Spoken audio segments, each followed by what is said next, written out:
ओम अज्ञानतिमिरान्धस्य ज्ञानञ्जनशलाकया चक्षुरुन्मिलितं तस्मै श्रीगुरुवे नमः। श्रीचैतन्यमनोभीष्टं स्थापितं येन भूतले स्वयं रूपकदा मह्यं ददाति स्वपदान्तिकं वन्देऽहं श्रीगुरु श्रीयुतपदकमलं।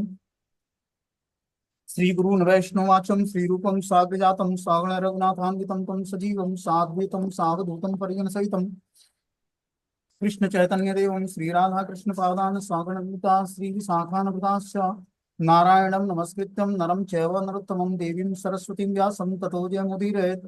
सुमतां स्वकथा कृष्ण पुण्ये श्रमकीर्तनं हृदयन्तस्तु रुद्राणि विदनोति सुरसतां नष्टप्रायेषु भद्रेषु नित्यं भागवतसेव्या भगवती उत्तम श्लोके भक्तिर्भवति नैष्टिकी तदा रजस्तमोभाव काम लोभाग्रहे चेत एतेन आबद्धम् इच्छिति सत्ये प्रसिद्धि एवं प्रसन्न मनसो भगवद्भक्ति योगतः भगवत तत्व विज्ञान मुक्त संगस्य जायते विद्यन्ते हृदयं ग्रन्थि छिद्यन्ते सर्वसंशयं क्षीयन्ते चास्य कर्माणि दृष्ट्वा एवात्मनीश्वरे धर्म पूजितो कैटभो नत्रो परमो निर्मत्सराणां सतां वेद्यं वास्त्रमत्र वस्तु सिद्धं तापत्रयोन्मूलनं श्रीमद्भागवतं महामुनि कृतं किं वा परेरीश्वरं संघो रुध्यति पृथ्वी सुतक्षणात् निगम कल्पतरुगलितं फलं सुखमुखाद्रविणते सन्निहितं पिबत भागवतं रसमालयं मूर्तो रसिका भूभावुक सच्चिदानन्दरूपाय विश्वोत्पत्तिहेतवे तापत्रय विनाशाय श्रीकृष्णाय नमः। संसार सागरे मग्नं दीनं मा करुणानिधि कर्मग्राहकृताङ्गं मामुद्य भवाड्वात् श्रीमद्भागवतम् आख्यानं प्रत्यक्षं कृष्णैः स्वीकृतोऽस्मै अनाथं मुक्त्यर्थं भवसागरे मनोरथो मदीयं सफलं स्वगताति निर्विघ्नेनैव कर्तव्यं दासोऽहं तं केशवम् सुखरूपं प्रमोदज्ञं सर्वशास्त्रं विशारदम् एतत् कथा प्रकाशेन मध्याह्नविनाशय भवे भवे यथा भक्ति पादयोस्तु विजायते तथा कुरुष्व देवस्य नाथोस्तु नो यतं प्रभु नाम संकीर्तनं सर्वपापप्रणाशनं प्रणामो दुःखशमनं तं नमामि हरिपुरम्। आराध्यो भगवान् ब्रजेशतन्यो तद्धाम वृन्दावनं रम्या काचिदुपासना व्रजवधूवर्गेण या कल्पिता श्रीमद्भागवतं प्रमाण अम्लं प्रेमोपमार्थो महान् श्रीचैतन्य महाप्रभु मधुमिदम् तत्रादरुणा पर कृष्णाय वासुदेवाय हरे परमात्मने प्रणतक्लेशनाशाय गोविंदाय नमो नमः। हे कृष्ण करुणा सिंधु दीनबंधु जगतपतये गोपेश गोपिका कांत राधा कांत नमस्तुते तप्त कांचन गौरांगे श्री राधे वृंदावनेश्वरी वृषभानुसुते देवी प्रणमामि हरिप्रिये वाञ्छाकल्पतरुभ्यश्च कृपा सिन्धुभ्येव च पतितानां पावनेभ्यो वैष्णवेभ्यो नमो नमः। जय श्री कृष्ण चैतन्य प्रभु नित्यानंद श्री अद्वैत गदाधर श्रीवासादि श्री गौर भक्तवृंद हरे कृष्णा कृष्ण कृष्णा हरे हरे हरे राम राम राम हरे हरे। तो इसमें आज हम लोग श्रीमद् भागवतम स्कंद संख्या 4 अध्याय संख्या 4 और श्लोक संख्या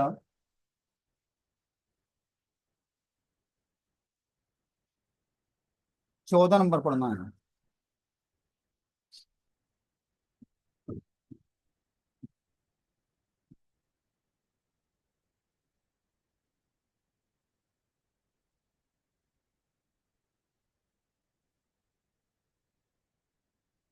चौदह नहीं 16 नंबर पढ़ना है। बोलते हैं किम वा शिवाख्याम म शिव न विदुस्त धन्य ब्रह्मादयस्य म वकीर्य जटा शमशाने तन्माल्य भस्म निकृपाल्य वसत पिशाचे ये मूर्धभि दधति चरणा वशिष्ठम। आप क्या आप यह सोचते हैं कि आपसे भी बढ़कर सम्माननीय व्यक्ति जैसे भगवान ब्रह्मा इस शिव नाम से विख्यात अमंगल व्यक्ति को नहीं जानते? वे शमशान में असुरों के साथ रहते हैं, उनकी जटाएं शरीर पर ऊपरी ऊपर बिखरी रहती हैं। वे नरमुंडों की माला धारण करते हैं और शमशान की राख शरीर पर लपेटे रहते हैं।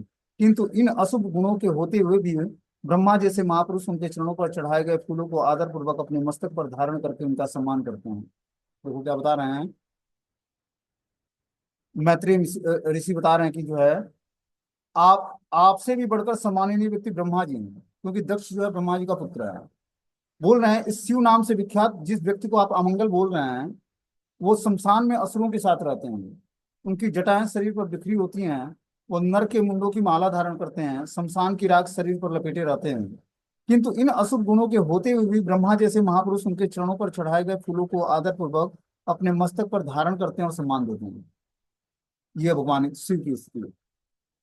ऊपरी दृश्य से भगवान शिव को पहचान पाना कि भगवान के कितने बड़े महान भक्त हैं उनको पहचान पाना बहुत ही मुश्किल है। जो शिव जी की स्थिति है, बता रहे हैं कि जो ब्रह्मा जी हैं जो सृष्टि के प्रथम क्रिएटर हैं, जो सृष्टि का निर्माण करते हैं, वो भी जो शिव के चरणों पर फूल चढ़ता है उसको आदर पूर्वक मस्तक पर धारण करते हैं। ये है शिव जी की स्थिति।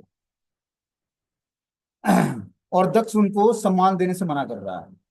या अमंगलकारी बता रहा है, ठीक है ना, बाहरी दृष्टि से देखकर। तो यहाँ पर एक इस श्लोक से ये परफेक्ट अनुभव होता है कि ऊपरी दृष्टि से किसी वैष्णव को, किसी भक्त को पहचानना बहुत मुश्किल है, ठीक है ना, उसके वेशभूषा को या बातचीत करने का तरीका को, कि वो किस पोजीशन पे है भगवान की भक्ति में, ठीक है ना। तो यहाँ पर शिव जी की स्थिति बता रहे हैं कि जो है वो शमशान की राख लपेटे होते हैं, नरमुंडों की माला धारण करते हैं, और शमशान में असुरों के साथ रहते रहते हैं, शरीर पर जटाएं बिखरी होती हैं, और हाथ में त्रिशूल और डमरू लिए होते हैं। ऐसी स्थिति में कौन उनको भगवान मतलब वो भगवान के महान भक्त हैं, कौन समझेगा उनको। लेकिन बता रहे हैं कि जो ब्रह्मा जी हैं, जो सृष्टि के परम संचालक हैं प्रथम, वो अपने मस्तक पर उनके चरणों के जो जो फूल चढ़ाया जाता है उसको अपने मस्तकों पर धारण करते हैं, क्योंकि ब्रह्मा जी को उनकी स्थिति पता है। जबकि ब्रह्मा जी के भ्रिकुटी से ही शिव की उत्पत्ति होती है। ब्रह्मा जी को जब क्रोध आता है तो रुद्र प्रकट होते हैं, रुद्र शिव, शिव ही रुद्र का रूप धारण करती है। ब्रह्मा जी भगवान के कमल नाभि से प्रकट होते हैं, भगवान के नाभि से कमल निकलता है, उस पर ब्रह्मा जी की उत्पत्ति होती है, और ब्रह्मा जी को क्रोध उत्पन्न होता है, उससे शिव की उत्पत्ति होती है। बता रहे हैं शिव जैसे महापुरुष की भर्त्सना करना निरर्थक है, ऐसा उनकी पत्नी सती द्वारा कहा जा रहा है, जिससे उनकी श्रेष्ठता सिद्ध हो सके। सती बता रही है कि हमारे पति कितने महान हैं। पहले उन्होंने कहा कि आप शिव को अशुभ कहते हैं, क्योंकि वे शमशान के असुरों के साथ रहते हैं, अपने शरीर पर मृतकों की राख लगाते हैं, नरमुंडों की माला से अपने को सुसज्जित करते हैं। आपने उनके अनेक दोष बताए हैं, किंतु आप यह नहीं जानते कि उनकी स्थिति सदैव दिव्य अवस्था है। शिव जी की स्थिति हमेशा दिव्य अवस्था, मतलब उतना अशुभ चीजों को शरीर पर बांधे हुए रखे हुए भी वो बिल्कुल ही मंगलकारी है, सबको मंगल प्रदान करते हैं, सबको कृष्ण भक्ति प्रदान करते हैं। समझ रहे बात को। जैसे तामसिक व्यक्ति आता है, क्या करता है वो, नशा करते हुए भी भगवान शिव का भजन करता है, या नाम जप करता है, या फिर जल उठाता है हरिद्वार से ले आकर वृंदावन में चढ़ाता है गोपेश्वर महादेव को, ठीक है ना। तो रास्ते में नशे भी करते हैं सब, या फिर तपस्याएं भी करते हैं। लेकिन भगवान इतने कृपालु हैं शिव जी कि उसके बाद भी उसके सारे गलतियों को माफ कर देते हैं। लेकिन कृष्ण भक्ति में ऐसा नहीं है। कृष्ण भक्ति में तो स्ट्रिक्टली आपको 4 नियम पालन करने पड़ेंगे। तो शिव जी इसलिए छूट दे रखे हैं कि किसी तरह व्यक्ति तमोगुण से ऊपर उठ जाए, अपने तमोगुणी लक्षणों को छोड़ दे। ये शिव जी की कृपा से होता है। जब व्यक्ति के अंदर अभी तमोगुण के लक्षण है, नशा करना या गलत संस्कार हैं, तो शिव जी की शरण जब ग्रहण करता है तो भगवान शिव उसको शुद्ध करते हैं, और फिर धीरे धीरे जब उसको निष्काम बना देते हैं तब उसको इष्ट आराध्य भगवान श्री कृष्ण के पास ट्रांसफर करते हैं। क्योंकि जो राधा कृष्ण की उपासना है, बिना गोपेश्वर महादेव के कृपा के किसी को राधा कृष्ण की भक्ति प्राप्त नहीं हो सकती है। गोपेश्वर महादेव, वृंदा देवी, तुलसी महारानी, इन दो ऐसे ये इष्ट आराध्य देव हैं ब्रजधाम के, जो कृष्ण भक्ति प्रदान करते हैं। तो हमें शिव जी की को भी जहां भी हम देखें वहां पर यथा योग्य सम्मान दें उनको। हमने कल प्रणाम मंत्र बताया था कि 3 प्रणाम मंत्रों से हम भगवान शिव को प्रणाम कर सकते हैं, और उनसे कृपा की याचना कर सकते हैं कि हमें वो राधा कृष्ण की कृपा प्रदान करें, सेवा प्रदान करेंगे। क्योंकि वो खुद भगवान की भक्ति में बहुत ही एलिवेटेड है। तो महान भक्ति ही अपनी कृपा से हम जैसे बद्ध जीवों को कृपा देकर और भक्ति करा सकता है। तो हमें शिव जी से प्रार्थना करनी चाहिए कि आप हम पर कृपा करें, जिससे हम भी भक्ति में आगे बढ़ पाए। देखो, पंच देवता जो हैं कर्मकांड के नियमों के अनुसार, माता दुर्गा, भगवान शिव, गणेश जी, सूर्य देवता, और जो है हनुमान जी, ये पंच देवता जो हैं ये क्या करते हैं, डायरेक्टली जब व्यक्ति इनकी निष्काम उपासना करता है, क्योंकि भक्ति इनकी नहीं होती है, भक्ति तो बस भगवान श्री कृष्ण की होती है, ठीक है ना। तो इनकी जो निष्काम भाव से उपासना करता है, मतलब पूजा करता है या जो भी कह लो, या इनका नाम भजन करता है, तो धीरे धीरे निष्कामता जब उसके अंदर आती है तो ये क्या करते हैं, कृष्ण भक्ति या राम की भक्ति प्रदान करते हैं। क्योंकि अल्टीमेटली इनकी प्रसन्नता का एक ही मात्र कारण है कि और ये प्रसन्न हो गए तो अपने इष्ट आराध्य के पास आपको ट्रांसफर कर देंगे। और ऐसा नहीं कि रुष्ट हो जाएंगे, अब आप कृष्ण भक्ति करने लगे, कि राधा कृष्ण की उपासना करने लगे, तो भगवान शिव नाराज हो जाएंगे कि भाई अब तो हमारे मंदिर में आता नहीं दर्शन करने। ऐसा नहीं है, उनकी प्रसन्नता और बढ़ जाती है। और जो एक बार सोच लिया कि मुझे महामंत्र का जाप करना है, उसको ब्रह्मा और शिव क्या करते हैं, आरती उतारते हैं। समझिए बात को। इतना महान कार्य है। देखो, हमने क्या बताया, जो महामंत्र जाप करने की शक्ति है, व्यक्ति करोड़ों वर्ष गंगा नहा के दान दे लेता है, अलग अलग तीर्थ स्थलों का भ्रमण कर लेता है, ठीक है ना, बहुत कुछ तीर्थाटन करके, बहुत सारे शास्त्रों का पाठ करके, बहुत सारी स्तुति पाठ करके, बहुत सारा दान देकर, बहुत सारी तपस्याएं कर लेता है, तब भी कोई व्यक्ति उसको ऐसा नहीं टकरता जो बोलता कि तुम बेटा महामंत्र का जाप कर लो। क्योंकि एक कृष्ण का नाम जो है व्यक्ति के करोड़ों जन्मों के पापों को यूं ही क्षय कर देगा। बस उसको शुद्ध रूप से भगवान का नाम लेना पड़ेगा, इतना पावरफुल है भगवान का नाम। समझ लो बात को। और ये साक्षात भगवान की वासुड़ी से निकला जो प्रेम ध्वनि मंत्र है, ये हमारे हृदय में क्या करता है, प्रेम प्रकट करता है भगवान श्री राधा कृष्ण के प्रति। और उनकी क्या करता है, जुगल उपासना देता है, सेवा देता है। हर व्यक्ति का नेचर है सेवा करना। तो सेवा करने का नेचर है तो वो किसकी सेवा करेगा? या तो जिसका कोई नहीं है वो जंतु जानवर पाल लेता है, कुत्ते बिल्ली को प्रेम करता है उसकी सेवा करता है, कोई अपने बच्चे की सेवा करता है, लेकिन कोई सौभाग्यशाली जीवात्मा ही भगवान कृष्ण की सेवा करता है। समझे बात को। तो ये सौभाग्य जो हमें मिला है कि हम लोग भगवान कृष्ण की सेवा में जुड़े हैं, भक्ति में जुड़े हैं, और राधा कृष्ण की युगल उपासना करें महामंत्र की सहायता से, इसको हमें तीव्रता से अपने जीवन में धारण करना पड़ेगा, तब जाकर हमारा जीवन सार्थक होगा। क्योंकि जीव का वास्तविक स्वरूप क्या है, वो भगवान श्री कृष्ण का नित्य दास है, और अपने इस स्वरूप को भूलने के कारण इस भौतिक संसार में बद्ध अवस्था में आया। समझ लो बात को। अब बद्ध अवस्था में आकर माया का दास बन गया, और माया उसको क्या करती है, प्रताड़ित करती है, इग्नोरेंस पैदा करती है। जो नहीं है उसी को दर्शन कराती है, इसलिए उसके हृदय में इग्नोरेंस, अज्ञानता आ जाती है। और अज्ञानता के कारण जीवात्मा भगवान से विमुख होकर भौतिक संसार में भोग करने की इच्छा जागृत करता है। जितना ही भोग करने का प्रयास करता है, उतना ही क्या करती है, माया उसको प्रताड़ित करती है, और व्यक्ति इग्नोरेंस में रहता है। आप वास्तविकता मानो कि जीवन में सफलता प्राप्त करना है, चाहे आपको भौतिक क्षेत्र में या आध्यात्मिक क्षेत्र में, आप बस भगवान की भक्ति से जुड़ो, आपको देखोगे सब कुछ प्राप्त होने वाला। क्योंकि महामंत्र व्यक्ति को जो अपराध पूर्वक भी जब करता है तो उसकी सारी भौतिक इच्छाएं पूर्ण कर देते हैं भगवान। ये महामंत्र का यही स्वरूप है। ये कल्प तरु है। कल्प वृक्ष क्या करता है कि उसके नीचे जो भी संकल्प करो वो सारी इच्छाएं पूर्ण हो जाती हैं। जैसे वृंदावन के सारी लता पता है, कल्प वृक्ष है। इसके नीचे जो भी व्यक्ति संकल्प करता है यहाँ पर आकर, वो वृंदावन उसका पूरा कर देता है, धाम। लेकिन धाम का ये भी नेचर है कि आपके अंदर आप आपराधिक नेचर नहीं क्रिएट करने देगा। और जो मान लीजिए कि आप कुछ धाम में आकर संकल्प करते हो, और उस संकल्प से कृष्ण भक्ति में हानि पहुंचने वाली है, तो वैसा संकल्प आपका वृंदावन धाम नहीं पूरा करेगा। इसलिए यहाँ पर हमें संकल्प बहुत ही पॉजिटिव चलाना है। और भगवान का नाम जो है कल्प वृक्ष के समान है, कल्प तरु है। जिस भाव से भजन करोगे भगवान का, वो इच्छाएं पूर्ण करेंगे। बताते हैं भगवान कि आर्थ, अर्थार्थी, जिज्ञासु और ज्ञानी, चार प्रकार के लोग मुझे भजन करने आते हैं। आर्थ मतलब भौतिक संसार से दुखी हो गया, सबने उसको निग्लेक्ट कर दिया, सबने उसको प्रताड़ित कर दिया, और बेचारा दुखी होकर भगवान की शरण ग्रहण करता है कि मेरे पास अब कोई रास्ता नहीं बचा है, बस मात्र हमारे भगवान ही प्रिय वस्तु हैं, उन्हीं से हम अपनी सारी इच्छाओं को व्यक्त करेंगे और वही हमारी इच्छाओं को पूर्ण करेंगे। ऐसा व्यक्ति आर्थ कहलाता है। भगवान गीता में बोलते हैं कि चार प्रकार के लोग हमारी शरण ग्रहण करते हैं। तो अर्थ मतलब भौतिक संसार से दुखी होकर आ गया, सबने उसको त्याग दिया, घर परिवार के सदस्यों ने, मित्र बंधुओं ने, सबने निग्लेक्ट कर दिया कि किसी काम का नहीं है। अब वो दुखी होकर भगवान की शरण ग्रहण कर लिया। दूसरा है व्यक्ति जो जिसको धन चाहिए, वो धन का लोभी है, वो जितना भी प्रयास करता है धन नहीं मिलता उसको। तो धन पाने के लिए क्या करता है, लक्ष्मीपति भगवान श्री नारायण हरि की शरण ग्रहण करता है, कृष्ण की। क्योंकि भगवान के चरणों में करोड़ों लक्ष्मियां सेवा करती हैं। तो इस तरह से कृष्ण की शरण में आता है, भगवान से प्रेयर करता है कि भगवान हमें कुछ धन दीजिए। भगवान उसको धन भी प्रदान करते हैं और अपनी प्रेमा भक्ति भी प्रदान करते हैं। धीरे धीरे उसको पहले शुद्ध करते हैं, धन देकर उसकी इच्छाओं को रेगुलेट करते हैं, क्योंकि उसकी आवश्यकता है। भगवान हमारे परम पिता हैं। जैसे हम अपने पिता से कुछ डिमांड करते हैं तो पिता हमारी इच्छाओं को पूर्ण करते हैं, वैसे ही परम पिता भगवान श्री कृष्ण है।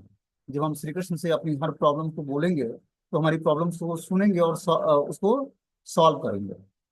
तो इस तरह से व्यक्ति, धन का इच्छुक व्यक्ति भगवान के पास आता है। पहला हमने बताया दुखी होकर, दूसरा धन की इच्छा से, तीसरा है जिज्ञासु, जो जिज्ञासा है जिसके अंदर कि भगवान कौन है, मैं कौन हूँ, भगवान के साथ हमारा संबंध क्या है, किस कारण से मैं इस भौतिक संसार में कष्ट पा रहा हूँ, किस कारण से सभी लोग मुझे प्रताड़ित कर रहे हैं।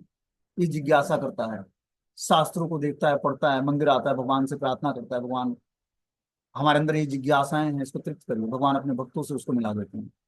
भक्त लोग उसकी जिज्ञासाओं को सॉल्व करते हैं, उसका धीरे धीरे भगवान पर विश्वास बढ़ जाता है। चौथा है ज्ञानी पुरुष। उसने ज्ञान अर्जन किया भगवान कृष्ण के बारे में, शास्त्रों से को पढ़ा, जाना, लोगों से सुना कि भगवान कृष्ण भगवान है, ईश्वर परमा कृष्ण सच्चिदानंद विग्रह अनादिरादि गोविंदम सर्व कारण कारणम। तो आजमाना चाहता है कि क्या वास्तव में सत्य है ज्ञान। ज्ञान के माध्यम से भगवान को जानना चाहता है। और ज्ञानी पुरुष भगवान को अत्यंत प्रिय है, क्योंकि वो ज्ञान में स्थिर है, आध्यात्मिक ज्ञान में। और इस कारण से भगवान के पास आता है और जानना चाहता है। भगवान बहुत ही प्रसन्न प्रसन्न होकर ज्ञानी पुरुष को स्वीकार करते हैं, और कृपा चारों पर करते हैं, लेकिन ज्ञानी पुरुष को भगवान अति प्रिय है, क्योंकि वो ज्ञान के माध्यम से भगवान को जानने का प्रयास कर रहा है, उसका अपना कोई स्वार्थ नहीं है। तो इस तरह से व्यक्ति जो है, चार प्रकार के लोग भगवान के भजन में जुड़ते हैं। भगवान धीरे धीरे उसको पवित्र करते हैं, उसकी इच्छाओं को भी पूर्ण करते हैं। और धीरे धीरे उसकी इच्छाएं जब पवित्र हो जाती हैं, पूर्ण हो जाती हैं, तो वो धीरे धीरे भगवान की भक्ति में और दृढ़ता पूर्वक जुड़ जाता है। मैं अपना ही कई बार एग्जाम्पल बता चुका हूँ कि मैं एक छोटे शहर से बिलोंग करता था और गया मैं दिल्ली पढ़ाई करने के लिए। ठीक है ना। वहाँ जिसके वहाँ पहली बार पूछा, उन्होंने हमें एक माला दिया कि आप महामंत्र का जाप करिए, और आप पढ़ाई करने आए तो पढ़ाई करिए, और फिर जॉब भी मिल जाएगी आपको। तो मैं एक छोटे से शहर से आया था, कोई मतलब रिच फैमिली से मैं बिलोंग नहीं करता था। ठीक है ना। और पापा ने बोला कि बड़े शहर में जा रहे हो बेटा, तो वहां पर लोग जो है ना कि उनका खर्चा ऑटोमेटिक बढ़ जाता है, तो तुम बहुत ही सतर्क रहना। मेरे पास इतना पैसा नहीं कि मैं तुमको बाहर भेज रहा हूँ पढ़ने के लिए, तो तुम फालतू खर्चा मत करना, और जो भी खर्च करना उसका हिसाब मुझे भेजना महीने के अंत में। रोज हिसाब लिखता था मैं कि आज इतने खर्च हुए इस कारण से। तो एक साल पढ़ाई की हमने, और पढ़ाई के बाद मुझे जॉब मिल गई। मतलब रोज आता बस में खड़ा होकर 1.5 घंटे, और फिर जॉब करने लगा। धीरे धीरे 3 महीने बाद और निकट मिल गई, मतलब और घर के पास मिल गया जॉब। मैं रात को महामंत्र, मतलब लौटते हुए 7 बजे ऑफिस से छुट्टी होती, तो महामंत्र जाप करते हुए आता, महामंत्र जाप करते हुए जाता। उस समय मेट्रो का कन्वेंस नहीं था दिल्ली में। उसमें वो वो जो वो बसें चलती हैं, वो चलती थी। और बस में राजौरी गार्डन से खड़ा होकर ओखला जाना होता था, लगभग 25 किलोमीटर का रास्ता।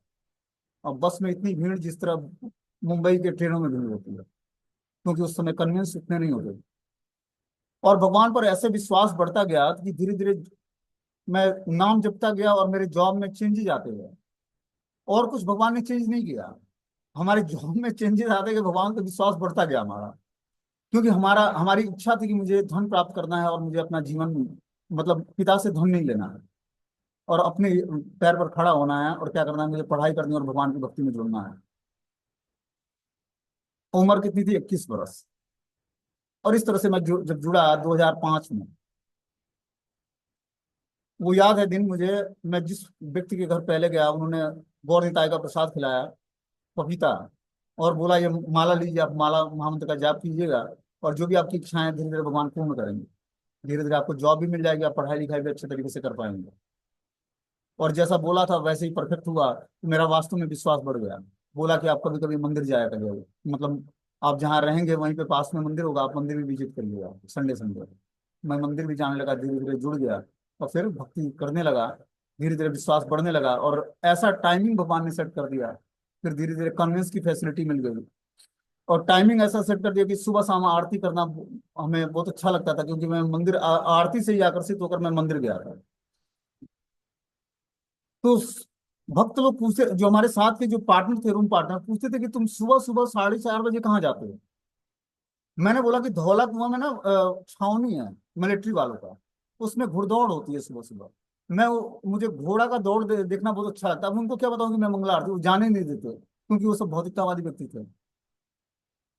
तो मैं घुड़दौड़ देखने जाता हूँ, घोड़ा दौड़ा, मतलब जो रेसिंग होती है उसको देखने जाता हूँ। और जाता था मैं मंगला आरती, और मंगला आरती से आकर्षित होकर मैं धीरे धीरे जो है भक्ति से जुड़ गया। और सुबह शाम की आरती, मुझे शाम को भी छुट्टी 6:30 बजे थी, 7 बजे मंदिर पहुंच के आरती अटेंड करता, और सुबह का भी। और धीरे धीरे मैं घर में अपने ड्यूटीज रखने लगा और आरती करने लगा। इस तरह से पूरा पारिवारिक जीवन में ड्यूटीज की वर्शिप करना। और ऐसा नहीं कि आज करता हूँ, लगभग जब से जुड़ा मैं 2008 से रेगुलर करता हूँ। और भगवान की ऐसी कृपा रही है कि आज तक कभी मंगला आरती में मिस नहीं किया है। बाई चांस कभी मिस हो गया हो तो वो नगण्य है। इतनी बार मतलब इस तरह भगवान ने अपनी भक्ति में जोड़ा है। और पूर्ण विश्वास मतलब ऐसा रहा, और इतना मतलब भक्ति का जो मेथड हमें मिला वो बहुत ही आनंददायक रहा। इसलिए रोज नया लगता है ये, और रोज नया उत्साह के साथ व्यक्ति जुड़ता है। इस तरह से जब हम भक्ति से जुड़ेंगे तो हमें नया उत्साह मिलेगा, और कृष्ण वास्तव में आपकी हर एक डिमांड को पूरी करेंगे। जब तक आप आश्रय नहीं लोगे भगवान का, तब तक आपकी डिमांड नहीं पूरी होगी। जीवात्मा अपने प्रयास से अब अपने शरीर को नहीं बचा सकता है। सर से एक बाल जो गिर जाता है वो भी भगवान की कृपा से ही गिरता है। आप अपने प्रयास से सर के बाल को भी, आप देखो जब विपत्ति आती है तो ये चमड़े पहले जो क्या आते हैं, झुर्रियां पड़ जाती हैं, दांत हिलने लगते हैं, बाल गिरने लगते हैं, चेहरों पे जो है आंख धंस जाता है, चिंताएं घेर लेती हैं। तो विपत्ति के समय आप दूसरे से क्या उम्मीद करते हो? आपका शरीर ही खुद साथ नहीं देता। इसीलिए कृष्ण की शरण ग्रहण हर परिस्थिति में है। जब हम भगवान की शरण ग्रहण करेंगे, वो हमारी रक्षा करेंगे, क्योंकि वो हमारे परम पिता हैं। उनको पता है भूत भविष्य वर्तमान। लेकिन जब नाम भजन करेंगे तो कृष्ण की कृपा होगी उन पर। और कृष्ण की कृपा के बिना जीवात्मा का मंगल नहीं होना है। इसलिए मंगल चाहिए तो भगवान की शरण ग्रहण करो। वही हमारे परम पिता हैं और वही हमारे पालक और रक्षक हैं।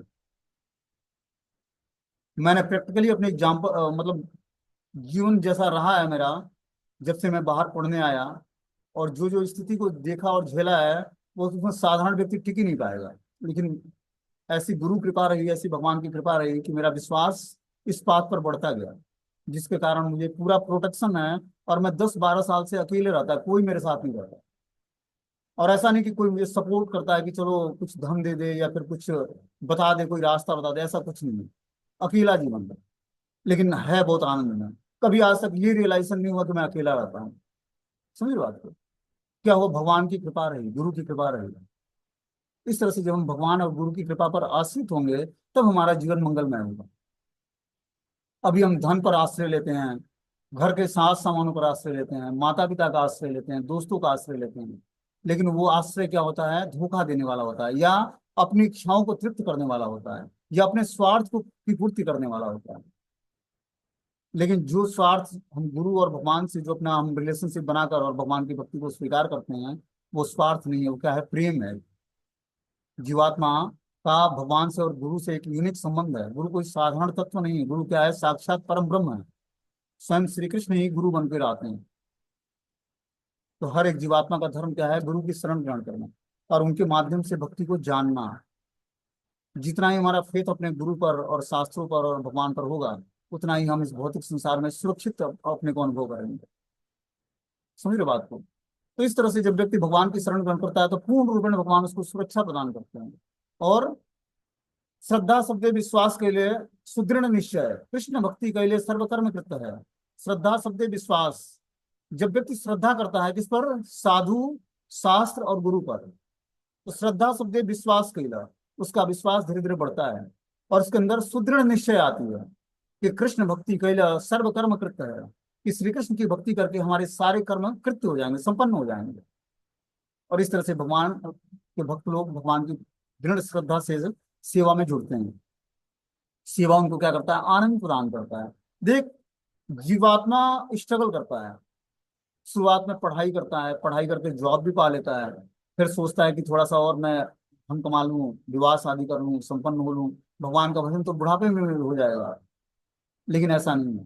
प्रहलाद महाराज बताते हैं कि को मारा आचरित प्राज्ञ, मतलब आदमी जो जब वो 5 वर्ष का हो तभी से उसको भगवान की भक्ति में जुड़ जाना चाहिए, और पूर्ण रूपेण भगवान पर फेथ डेवलप करके भगवान की भक्ति से जुड़कर और अपने मंगलकारी कार्यों को, हर कार्यों को संपन्न करना चाहिए।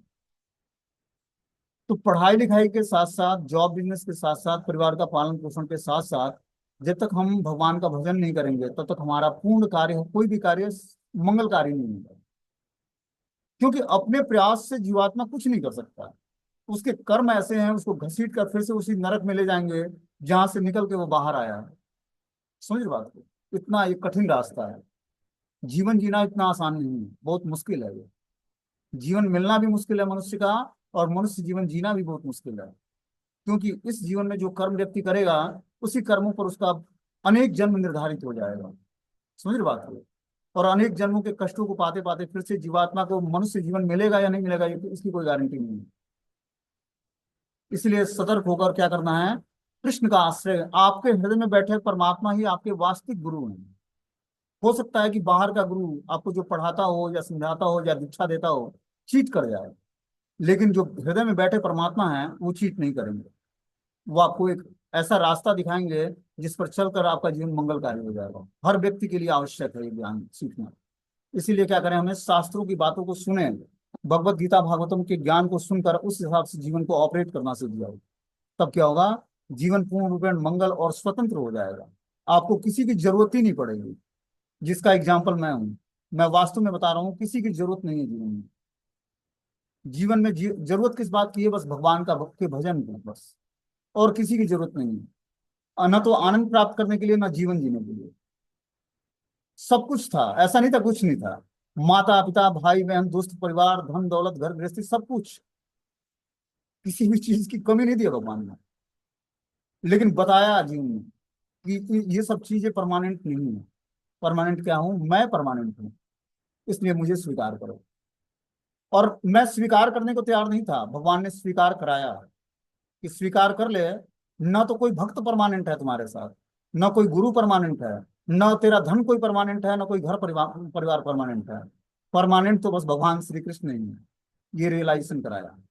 इस 12 साल 15 साल के जीवन में पूर्ण रूपेण रियलाइजेशन हुआ कि न तो कोई भक्त, न कोई गुरु, न कोई धन, न कोई गृहस्थी, न परिवार, न धन दौलत घर गृहस्थी माता पिता, कोई अपना नहीं है। क्या अपना है?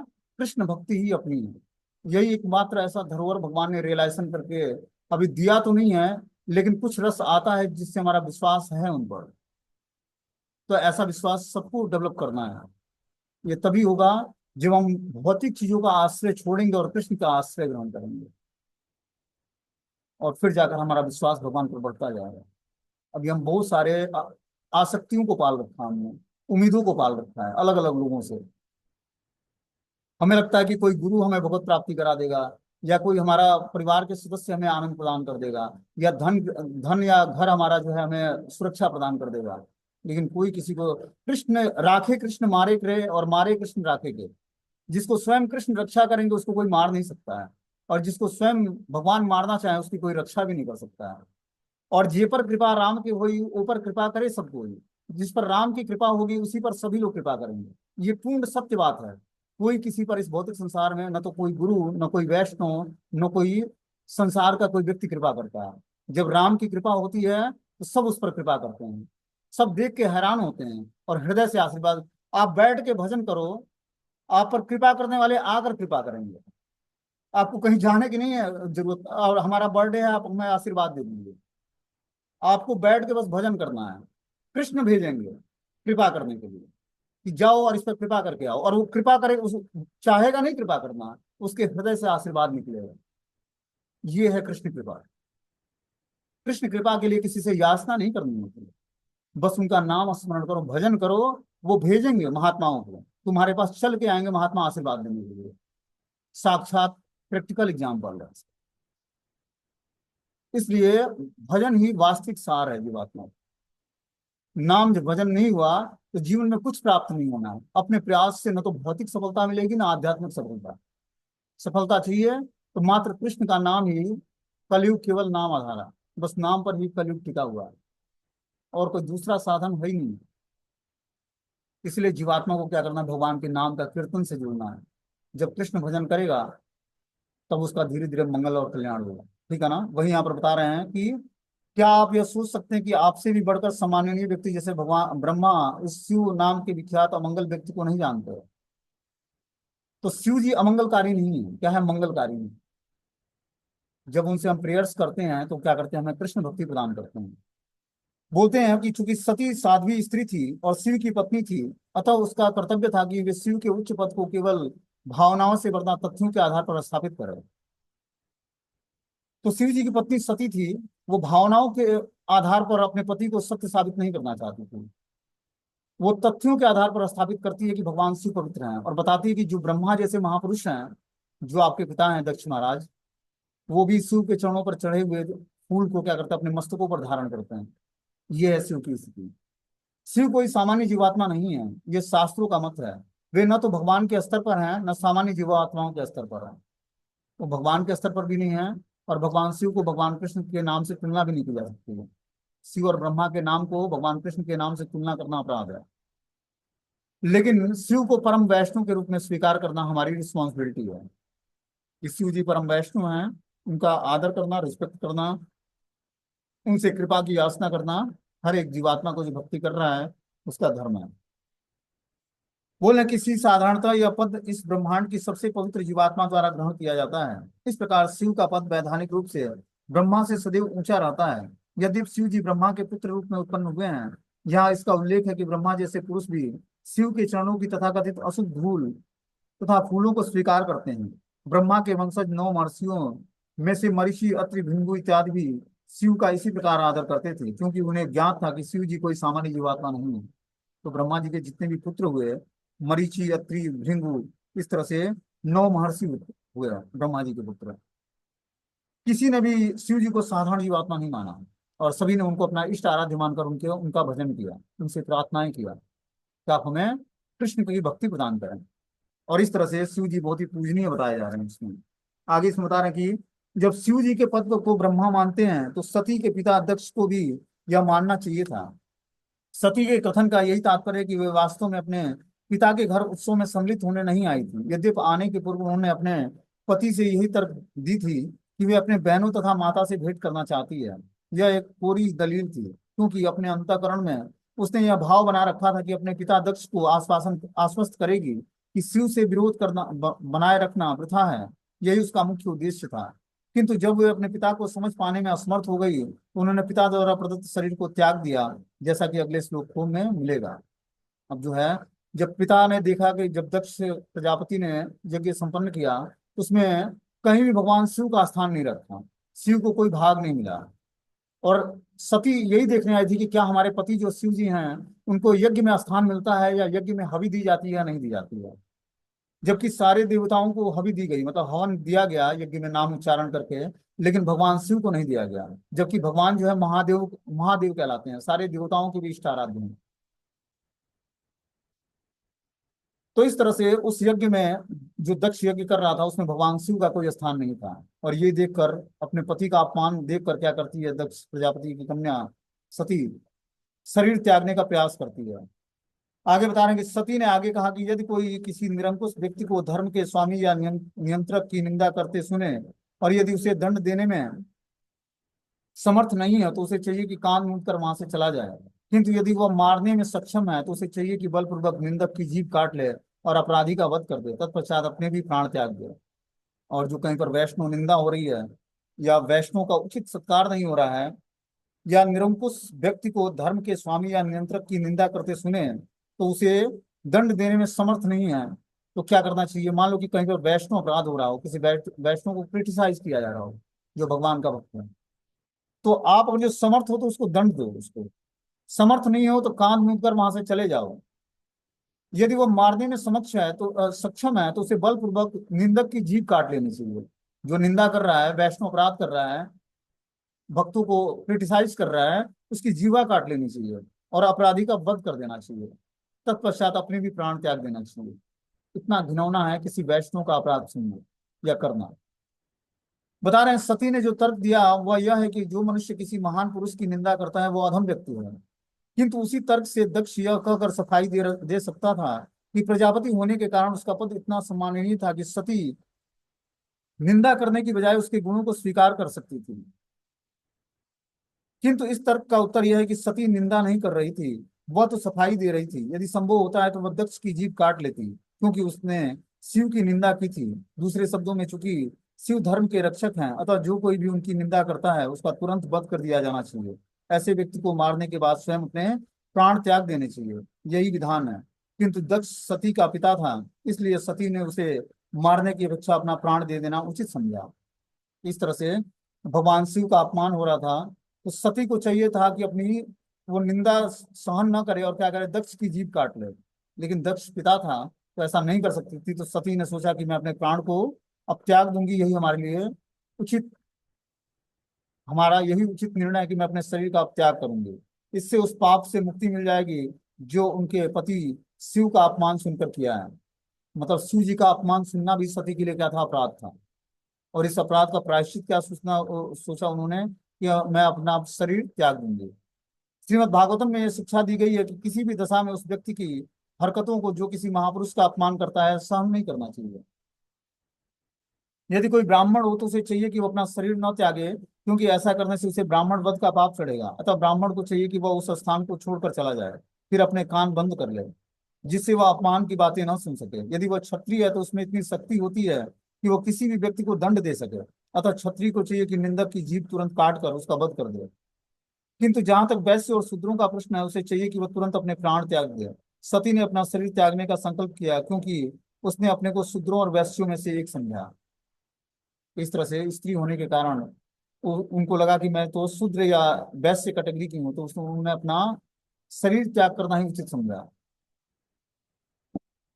बोलते हैं श्रीमद् भगवत गीता में 9वें अध्याय के 32वें श्लोक में बोला गया कि स्त्रियों वैश्य तथा शूद्रा, स्त्री श्रमिक और वाणिक वर्ग एक ही स्तर के होते हैं। चूंकि यह संस्तुति की गई है कि शिव जैसे किसी महापुरुष की निंदा सुनने पर शूद्रों तथा वैश्यों को अपने प्राण त्याग देने चाहिए। सती ने अपने प्राण देने का निश्चय कर लिया। अब इस तरह से जो है सती देवी अपने प्राण त्यागने का निश्चय करती हैं। अब आगे वो निश्चित रूप से प्राण त्याग देती हैं। ठीक है ना। तो अगला ये मीटिंग क्लोज हो जाएगा।